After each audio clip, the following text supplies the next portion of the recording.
అధ్యక్ష ధన్యవాదాలు. ఇది ఎన్నో ఏళ్లుగా పెండింగ్ ఉన్న సమస్య అధ్యక్ష, మీకు కూడా బాగా అవగాహన ఉంది.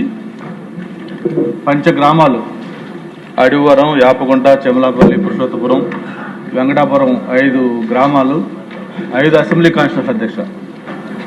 భీమిలి, ఈస్టు, నార్త్, వెస్ట్, అలాగే పెందుర్తి, దాంతోపాటు 15 వార్డులు కూడా ప్రభావితం చేసే అంశం అధ్యక్ష. ఇది ఎన్నో ఏళ్లుగా ప్రతి సమస్య కూడా ఒక పరిష్కారం ఉంటుంది, కానీ అన్ఫార్చునేట్గా ఈ సమస్య అనేది ఒక పరిష్కారం ఇప్పటిదాకా లభించలేదు అధ్యక్ష.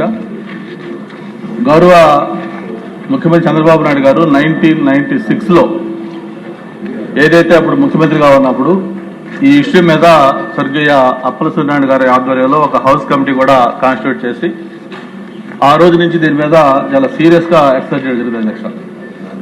ఆ తర్వాత 2000లో ఒక జీవో 578 జీవో ఇచ్చారు. అలాగే మళ్ళీ 2019లో 229 అని ఒక జీవో ఇచ్చారు.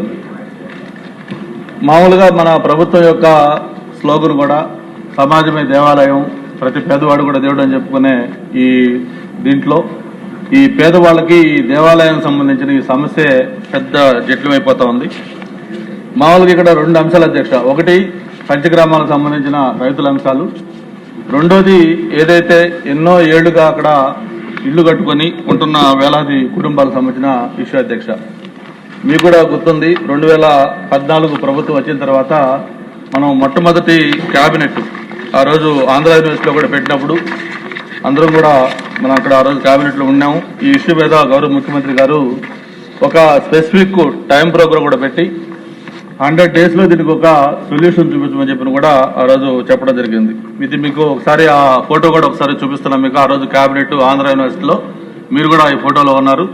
గౌరవ కేఈ కృష్ణమూర్తి గారు అందరూ కూడా దాంట్లో ఉన్న క్యాబినెట్ ఫోటో అది. ఆ రోజు ముఖ్యమంత్రి గారు స్వయంగా ఒక ఆదేశం ఇచ్చి ఆ రోజు ఫస్ట్ మీటింగ్ పెట్టడం జరిగింది.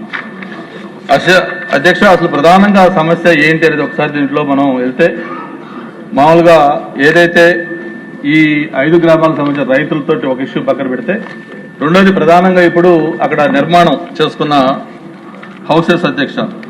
వీటిలందరికీ సంబంధించి కూడా ఇప్పటికే పలు దఫాలు మీటింగ్లు పెట్టడం జరిగింది. రీసెంట్ కూడా మన కూడా రెవెన్యూ మినిస్టర్, ఎండోమెంట్ మినిస్టర్ ఆధ్వర్యంలో ఒక 1 వీక్ బ్యాక్ ఈ సెషన్లో కూడా మీటింగ్ పెట్టారు. కానీ దీనికి సొల్యూషన్ అంటూ రావట్లేదు అధ్యక్ష. అప్పుడు రాజశేఖర రెడ్డి గారు అపోజిషన్ లీడర్గా ఉన్నప్పుడు ఏదైతే ఈ 578 జీవో ఇచ్చారో ఆ జీవో కొంతమంది యూజ్ చేసుకుని రెగ్యులేషన్ కూడా చేసుకుంటే, ఆ రోజు రాజశేఖర రెడ్డి గారు అపోజిషన్ లీడర్గా ఉండి దాన్ని నేను అధికారంలోకి వస్తే ఫ్రీగా ఇస్తాను మీకు, దీని మీద మీరు ఏం కూడా డబ్బులు కట్టవసరం లేదని చెప్తే ఆ రోజు కొంతమంది చేసుకున్న వాళ్ళు చేసుకోగా మిగతా వాళ్ళందరూ కూడా పెండింగ్ పెట్టుకున్నారు అధ్యక్ష. 2014 ప్రభుత్వం వచ్చిన తర్వాత గవర్నమెంట్ కొంచెం సీరియస్గా తీసుకుని దీని మీద మూవ్మెంట్ ఇచ్చిన తర్వాత ఒక కమిటీ కూడా వేసి దీనికి మొత్తం ఒక ప్రొఫార్మా కూడా తయారు చేశారు అధ్యక్ష. 1 నుంచి 100 గజాల వరకు ఫ్రీగా వాళ్ళకి ఇచ్చేటట్టుగా, 101 నుంచి 300 వరకు ఒక value 70% of the base value 98 basic value మీద పే చేసేటట్టుగా ఇట్లా ఒక మొత్తం టేబుల్ ఒకటి వేసేసి దానికి మొత్తం కూడా తయారు చేసి ఇచ్చి ఆల్మోస్ట్ ఆల్ ఫైనలైజ్ అవుతున్న టైంలో ఇది మళ్ళీ కొంతమంది కోర్టులకు వెళ్ళడంతో ఇష్యూ పెండింగ్ ఉంది అధ్యక్ష. మరి నేను ఇప్పుడే మీ ద్వారా ఒకటే అడుగుతా ఉన్నాను, ఇది ప్రభుత్వం సీరియస్గా అనుకుంటా ఉంది, ముఖ్యమంత్రి గారు చాలా సీరియస్గా ఉన్నారు, ఎండోమెంట్ మినిస్టర్ గారు చాలాసార్లు చెప్పారు చేద్దాం తప్పకుండా చెప్పారు, అందరూ అన్ని సీరియస్ చెప్తున్నారు, కానీ సమస్య మాత్రం ముందుకి వెళ్ళట్లేదు అధ్యక్ష.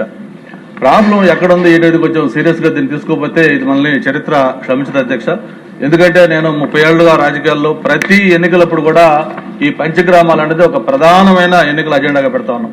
ఈరోజు ప్రజలు కూడా చంద్రబాబు నాయుడు గారు పెద్ద నమ్మకం పెట్టుకున్నారు, ఖచ్చితంగా ఈసారి మాకు పరిష్కారం అవుతుంది, ఈ పంచగ్రామాల సమస్య పరిష్కారం అవుద్ది, అలాగే ఈ నిర్మాణాలకు సంబంధించిన పరిష్కారం అవుద్ది, మాకు దీనికి శాశ్వతమైన దీనికి సొల్యూషన్ లభిస్తుందని చెప్పి ఆశతో ఉన్నారు అధ్యక్ష. ఇప్పటికైనా సరే దీని మీద ఇప్పుడు 5 ఎమ్మెల్యేలు కూడా దీని మీద మాట్లాడతారు, అలాగే మిగతా పెద్దలకు కూడా సబ్జెక్ట్ ఐడియా ఉంది కాబట్టి దీని మీద నేను ఒకటే కోరుతా ఉన్నాను, మరి రెవెన్యూ మినిస్టర్ గారితో పాటు ఎండోమెంట్ మినిస్టర్ గారు కలిసి కూర్చొని దీనికి ఒక టైం ఫ్రేమ్, ఎందుకంటే పరిష్కారం లేని సమస్య ఉండదు కాబట్టి ఎలా చేయాలి ఏంటంటే దాని మీద మాట్లాడితే కోర్టులో వద్దు కాబట్టి చేయలేకపోతాం అంటే కరెక్ట్ కాదు. కోర్టు కూడా ఖచ్చితంగా దానికి మన వెర్షన్ చెప్పి మన దీనికి ఆల్టర్నేటివ్ ల్యాండ్ కూడా ఇస్తున్నాం అధ్యక్ష. ఏదైతే మనం దీనికి ఈ అనధికారం అనుకుంటున్నామో దాన్ని రెగ్యులరైజ్ చేసిన దానికి ఎంత ల్యాండ్ పోతుంది, దానికి ఈక్వలెంట్ ల్యాండే కాదు ఈక్వలెంట్ వాల్యూ అది కూడా ఇచ్చే పరిస్థితి కూడా మనం రెడీగా ఉన్నాం. దానికి అంతా రెడీగా ఉంది కాబట్టి దీని మీద ఎండోమెంట్ మినిస్టర్ గారు సీరియస్గా రివ్యూ తీసుకొని ఒక పరిష్కారం అనేది చూపించకపోతే చాలా ఇదవుతుందని కూడా కోరుకుంటూ దీని మీద మీరు కూడా, ఎందుకంటే మీకు కూడా పూర్తి ఐడియా ఉంది సబ్జెక్ట్ మీద, మీరు స్పీకర్గా అవసరం ఒక రూలింగ్ ఉండే అధ్యక్ష, ఒక టైం ఫ్రేమ్ పెట్టి దీన్ని ఖచ్చితంగా సాల్వ్ చేయమని చెప్పని మేము కోరుతున్నాను అధ్యక్ష.